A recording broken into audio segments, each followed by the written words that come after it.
নবীদের বৈশিষ্ট্য হচ্ছে নবীরা যেখানে মারা যায় ওখানেই কবর দিতে হয়। জানেন এটা?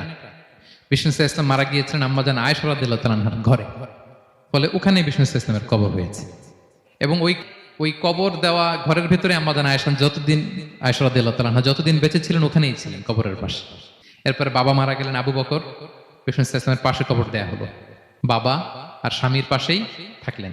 এরপর ওমরে ফারুক মারা গেলেন, ওনারও কবর দেয়া হলো। কিন্তু এখন তো আর বাবা আর স্বামীর সাথে পর্দা নাই, ওমরে ফারুকের সাথে তো পর্দা আছে। তো তখন তিনি ঘরটা হয়ে গেছে ছোট, 3টা কবরে অনেক জায়গা স্পেস নিয়ে গেছে। এখন অল্প একটু জায়গা পর্দা টাঙাই দিলেন ওমরে ফারুকের সাথে পর্দা হিসেবে, ছোট্ট একটা জায়গায় যতদিন বেঁচে ছিলেন ওখানটাতেই ছিলেন।